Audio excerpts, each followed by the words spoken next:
আসন্ন ওয়েস্ট বেঙ্গল পঞ্চায়েত নিয়োগ পরীক্ষা এবং ওয়েস্ট বেঙ্গল আইসিডিএস পরীক্ষার জন্য যারা প্রিপারেশান নিচ্ছ তাদের সকলের জন্য আজকের এই ক্লাসটা ভীষণই গুরুত্বপূর্ণ। কেননা এইখানে এমন এমন কিছু প্রশ্ন ডিসকাস করা হয়েছে যেগুলো প্রত্যেক পরীক্ষার্থীকে অবশ্যই জানতে হবে, এবং এগুলোর মধ্যে কিন্তু পরীক্ষায় প্রশ্ন কমন পাওয়ার সম্ভাবনাটা প্রবল রয়েছে, মানে এগুলো জানতেই হবে, এগুলোকে কোনো রকমভাবে বাদ দেওয়া যাবে না। তো দেখো, প্রথম যে এখানে রয়েছে এগুলো মূলত ওয়ান লাইনার, এখানে কোনো অপশান সেরকম রাখা হয়নি, ডাইরেক্ট অ্যান্সার বলে দেওয়া হয়েছে, আর এগুলো ভালো করে কিন্তু করতে হবে। তো প্রথমেই বলা রয়েছে বাংলায় টেনেসি অ্যাক্ট পাস হয়েছিল, তাহলে বাংলার একটা অ্যাক্ট যার নাম হচ্ছে টেনেসি অ্যাক্ট, এই অ্যাক্টটা পাস হয়েছিল কবে না 1885 খ্রিস্টাব্দে।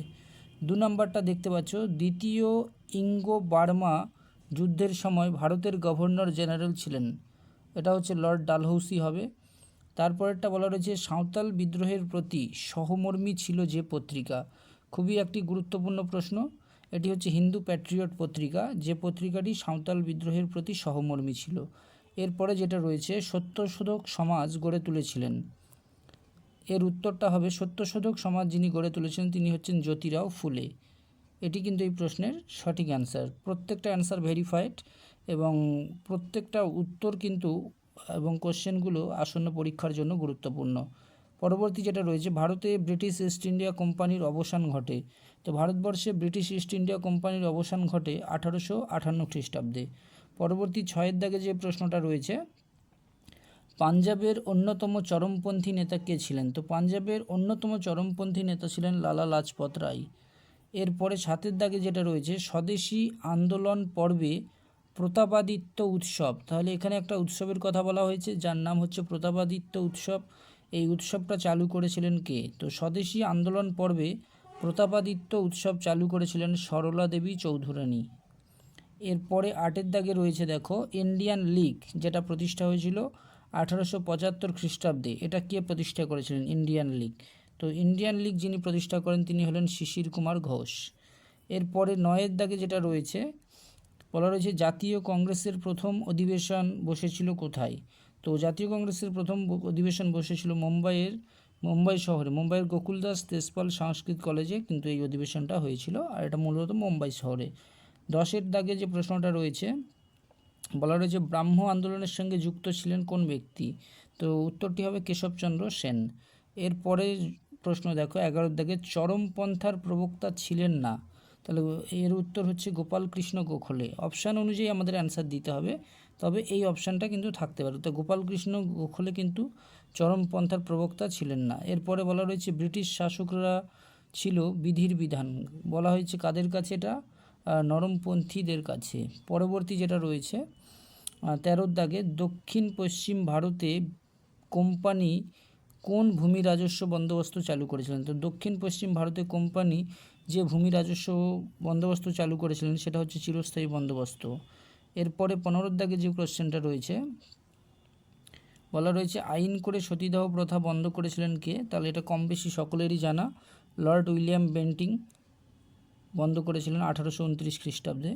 এরপরে বলা রয়েছে বুড়িবালামের যুদ্ধের নায়ক কে ছিলেন, তো বুড়িবালামের যুদ্ধের নায়ক ছিলেন বাঘা যতীন, বাঘা যতীন ছিলেন বুড়িবালামের যুদ্ধের নায়ক। এরপরে যেটা রয়েছে 17-এর দাগের আলিগড় অ্যাংলো ওরিয়েন্টাল কলেজ প্রতিষ্ঠা হয়, তো আলিগড় অ্যাংলো ওরিয়েন্টাল কলেজ প্রতিষ্ঠা হয় 1875 খ্রিস্টাব্দে, এটা কিন্তু এই প্রশ্নের রাইট অ্যান্সার।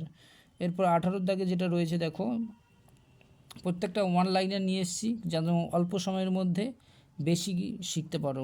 পরবর্তীতে বলা রয়েছে ঢাকা অনুশীলন সমিতি তৈরি করেছিলেন কে, তো ঢাকা অনুশীলন সমিতি তৈরি করেছিলেন পুলিন বিহারী দাস। এরপরে 19-এর দাগে যে প্রশ্নটা রয়েছে কোন ব্যবস্থার ফলে কোম্পানির কর্মচারীরা নিজেদের ইচ্ছামতো খাজনা আদায় করতে পারতেন, এটা হবে চিরস্থায়ী বন্দোবস্তের ফলে। তারপরে বাকিগুলো দেখে নাও। 20-এর দাগে যে প্রশ্নটা রয়েছে ঔপনিবেশিক ভারতে যে শিল্পে অনেক ভারতীয় বিনিয়োগকারী ছিল সেটি হলো, তাহলে ঔপনিবেশিক ভারতে যে শিল্পে অনেক ভারতীয় বিনিয়োগকারী ছিল সেটা হলো সুতির কাপড় শিল্প। পরবর্তীতে যেটা রয়েছে সম্পত্তিতে নারীর আইনগত স্বীকৃতির ক্ষেত্রে সওয়াল করেন কে, না রাজা রামমোহন রায়, না আইনগত স্বীকৃতির ক্ষেত্রে সওয়াল করেছিলেন নারীর সম্পত্তির অধিকারে সেটা হচ্ছে রাজা রামমোহন রায়। পরবর্তী 22-এর দাগে যেটা রয়েছে প্রশ্নটা বলা রয়েছে বৈষ্ণব ধর্মের জনপ্রিয় ঐতিহ্য ও ব্রাহ্ম ধারণার মধ্যে সংযোগ তৈরি করেছিলেন কে? তো সঠিক অ্যান্সারটি হবে বিজয়কৃষ্ণ গোস্বামী। এরপরে রয়েছে 23-এর দাগে যে প্রশ্ন মোহামেডান লিটারারি সোসাইটি, এই মোহামেডান লিটারারি সোসাইটি প্রতিষ্ঠিত হয়েছিল কোথায়? সঠিক অ্যান্সার কলকাতায়। পরবর্তী যে প্রশ্নটা রয়েছে 24-এর দাগে ব্রিটিশ কোম্পানি ক্রমশ সেনাবাহিনীতে নানান রকম সংস্কার করতে থাকে ঊনবিংশ শতকের কোন দিকে? ঊনবিংশ শতকের একেবারে শেষের দিকে। দেখো তার পরবর্তী প্রশ্নটা রয়েছে ব্রিটিশ ইন্ডিয়ান অ্যাসোসিয়েশনের পদক্ষেপগুলি ছিল বড় বেশি কি ঘেঁষা? এটি হবে জমিদার ঘেঁষা, মানে জমিদারের সঙ্গে বেশি সম্পর্কিত ছিল।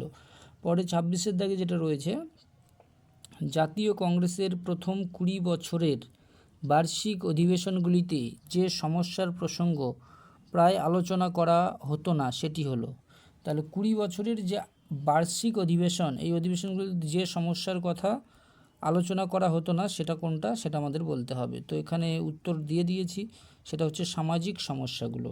পরবর্তীতে 27-এর দাগে যেটা রয়েছে কংগ্রেসের ভিতরে চরমপন্থী গোষ্ঠীর চূড়ান্ত প্রকাশ ঘটে কোন অধিবেশনে? তো কংগ্রেসের ভেতরে চরমপন্থী গোষ্ঠীর চূড়ান্ত প্রকাশ ঘটেছিল সুরাট অধিবেশন, যেটা 1976 সালে সম্পূর্ণ হয়েছিল সুরাট অধিবেশন। এরপরে বলা রয়েছে 28-এর দাগে 1909 খ্রিস্টাব্দে ইন্ডিয়ান কাউন্সিল অ্যাক্টে যেটি উল্লেখ করা হয়নি সেটি হলো ব্রিটিশ সরকারের চরমপন্থীদের প্রতি, মানে ব্রিটিশ সরকার চরমপন্থীদের কাছে টেনে নেয় সেই ব্যাপারটা। এরপরে যেটা রয়েছে এখানে বলা হচ্ছে বাংলায় চিরস্থায়ী বন্দোবস্ত চালু হয়েছিল কত খ্রিস্টাব্দে? তো বাংলায় চিরস্থায়ী বন্দোবস্ত চালু হয়েছিল 1793 খ্রিস্টাব্দে। 1793 খ্রিস্টাব্দে চিরস্থায়ী বন্দোবস্ত চালু হয়েছিল এবং চালু করেছিলেন লর্ড কর্নওয়ালিস। এরপরে 31-এর দাগের প্রশ্নটা যেটা রয়েছে ভারতে প্রথম সুতাকল, খুব গুরুত্বপূর্ণ প্রশ্ন, ভারতবর্ষে প্রথম সুতাকল স্থাপিত হয় কোথায়? না বোম্বাইতে। কুল কাহিনী নিবন্ধের রচয়িতা হলেন, এটা আগের দিনও আলোচনা করেছি, আরও একবার বলে দিচ্ছি, রামকুমার বিদ্যারত্ন। এবং সাগরে কন্যা সন্তান বিসর্জন নিষিদ্ধ করেছিলেন কি? উত্তরটি হবে ওয়েলেসলি। এরপর 34-এর দাগে যে প্রশ্নটা রয়েছে সেটা এক নজর দেখে নাও। তো 34-এর দাগে প্রশ্নে বলা রয়েছে আর্য সমাজ প্রতিষ্ঠা করেছিলেন কে? না আর্য সমাজ প্রতিষ্ঠা করেছিলেন স্বামী দয়ানন্দ সরস্বতী। এরপরে 35-এর দাগে যে প্রশ্নটা রয়েছে ওয়াহাবি আন্দোলনের সূত্রপাত ঘটেছিল কোথায়? না ওয়াহাবি আন্দোলনের সূত্রপাত ঘটেছিল আরবে। পরবর্তী 37-এর দাগে যেটা রয়েছে ব্যারাকপুরে সিপাহী বিদ্রোহের সূচনা করেন কে? না ব্যারাকপুরে সিপাহী বিদ্রোহের সূচনা করেছিলেন মঙ্গল পাণ্ডে। নেক্সট 38-এর দাগে যে প্রশ্নটা রয়েছে জমিদার সভা গড়ে উঠেছিল কত খ্রিস্টাব্দে? না জমিদার সভা গড়ে উঠেছিল 1838 খ্রিস্টাব্দে। পরবর্তীতে যেটা রয়েছে ঔপনিবেশিক ভারতে প্রথম পাটের কারখানা চালু হয়েছিল কোথায়? না ঔপনিবেশিক ভারতে প্রথম পাটের কারখানা চালু হয় রিসরায়, হুগলির রিসরায়। গুরুত্বপূর্ণ প্রশ্ন ছিল এটা। নেক্সট প্রশ্নের দিকে এগিয়ে যাচ্ছি। 40-এর দাগে যেটা রয়েছে দেশের সম্পদ বাইরে চলে যাওয়াকে কি বলা হয়? না দেশের সম্পদ বাইরে চলে যাওয়াকে সম্পদের বহির্গমন বলা হয়। পরবর্তী 41-এর দাগে যে প্রশ্নটা রয়েছে আত্মীয় সভা প্রতিষ্ঠা করেছিলেন কে? না আত্মীয় সভা প্রতিষ্ঠা করেছিলেন কে এবং আত্মীয় সভা কবে প্রতিষ্ঠিত হয়? না আত্মীয় সভা প্রতিষ্ঠিত হয়েছিল 1815 খ্রিস্টাব্দে। এবং 42-এর দাগে যে প্রশ্নটা রয়েছে ভারতের প্রথম ভাইসরয় কে ছিলেন? তো ভারতবর্ষের প্রথম ভাইসরয় যিনি ছিলেন তিনি হলেন লর্ড ক্যানিং। গুরুত্বপূর্ণ একটা প্রশ্ন, সেন্ট্রাল এবং স্টেট লেভেলের পরীক্ষায় বহুবার এসছে। পরবর্তী যে প্রশ্নটা রয়েছে দ্বিতীয় বাহাদুর শাহ, মানে শেষ যে মোগল সম্রাট দ্বিতীয় বাহাদুর শাহকে দোষী ঘোষণা করে নির্বাসন দেওয়া হয়েছিল কোন জায়গায়? এটি সঠিক অ্যান্সার হবে রেঙ্গুনে। পরবর্তী প্রশ্ন নরমপন্থীদের দাবি ছিল সিভিল সার্ভিস পরীক্ষার বয়স করতে হবে কত বছর? সঠিক অ্যান্সার হবে 23 বছর। পরবর্তী প্রশ্ন যেটা রয়েছে 45-এর দাগে দাদাভাই নৌরোজি পেশায় ছিলেন কি? একজন ব্যবসায়ী। পরবর্তী কোশ্চেন রয়েছে 46-এর দাগে যেটা জাতীয় শিক্ষা পরিষদ গঠিত হয়েছিল কত খ্রিস্টাব্দে? তো জাতীয় শিক্ষা পরিষদ গঠিত হয়েছিল 1906 খ্রিস্টাব্দে। 47-এর দাগে যে প্রশ্নটা রয়েছে বাংলায় বিপ্লবী আন্দোলনের সঙ্গে যে পত্রিকাটি জড়িত ছিল, তাহলে বাংলায় বিপ্লবী আন্দোলনের সঙ্গে যুক্ত পত্রিকাটির নাম হলো যুগান্তর পত্রিকা। খুব গুরুত্বপূর্ণ একটা প্রশ্ন। পরবর্তী প্রশ্ন হচ্ছে ভারতে প্রথম যে সুতির কাপড় এই সুতির কাপড় তৈরির কারখানা চালু হয় কত খ্রিস্টাব্দে? তো ভারতবর্ষে প্রথম সুতির কাপড় তৈরির কারখানা চালু হয়েছিল 1853 খ্রিস্টাব্দে। পরবর্তী প্রশ্ন, ভারতের রেলপথ তৈরির কাজ চালু হয় কার আমলে? লর্ড ডালহৌসির আমলে। তো লর্ড ডালহৌসির আমলে ভারতবর্ষে রেলপথ তৈরির কাজ চালু হয় এবং 1853 সালের 16 এপ্রিল ভারতবর্ষে সর্বপ্রথম রেল চলে। পরবর্তী প্রশ্ন যেটা রয়েছে 50-এর দাগে, হিন্দু মেলার পূর্বতন নাম কি ছিল? তো হিন্দু মেলার পূর্বতন নাম ছিল জাতীয় মেলা। তো এই টোটাল 50টা কোয়েশ্চেন সম্পূর্ণরূপে আলোচনা করে দিলাম এবং এর পরের ক্লাসটাতে আমি অন্যান্য যে প্রশ্নগুলো রয়েছে দেখে নাও, এই প্রশ্নগুলো এগুলো কিন্তু আলোচনা করব পরবর্তী ক্লাসে। আজকের মতো এইটা এখানেই সমাপ্ত করছি, পরবর্তী ক্লাসে বাকিগুলো আলোচনা করা হবে।